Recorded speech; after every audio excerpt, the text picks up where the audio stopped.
Dame in gospodje, reporter Milan sem ponovno na Sidi resnice. Dan danes, sploh ko je sezona sadja in zelenjave, tudi pri nas v Sloveniji naletimo na mnoge obcestne prodajalce sadja, ki pa znajo inšpekcijskim službam povzročati veliko težav. Kakšne točno so te težave in en primer iz terena bomo slišali zdaj, kajti sem na terenu z gospodom Vudlerom. Gospod Vudler, hvala lepa. Dobro, zdaj jaz pač moram delati. Dosti je teh prodajalcev, zdaj ne bi tega uvoda, pa vse to si pol vi tam pripravite studio, pa čim manj snemajte.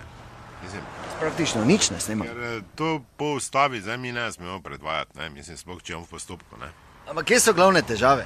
Boma zdaj na licu mesta. Ne? No, te pa kar dajte, jaz bom pa, koda meni. Dobar dan. Dobar dan. Odkot kaj imamo sadje, mi dva? Mi dva, boga mi ne vem, če imamo. Imam jaz. Lubenice so iz... Makedonije. Odkot z Makedonije? Tu, od Niš. Niš ni v Makedoniji, gospod. Pričekata malo ta.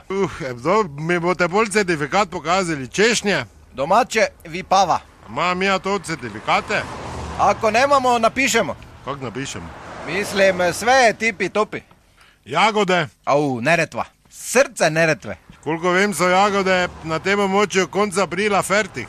To je mogoče, samo ne na Ušću. Gore. Sutjeska kozara, ratata bum bum bum. Ušče ponavadi doli, ko se izliva, ne? Pa to ti kažem, pametan čovjek, pametan. Mandarine? Neretva. Oktobra so mandarine v Neretvi. Jebi ga, majstore, za nekog je oktobar, za nekog maj, za nekog juni. Dobro, ne si zabaviti, kot so lubenice? Iz Vipave, domače.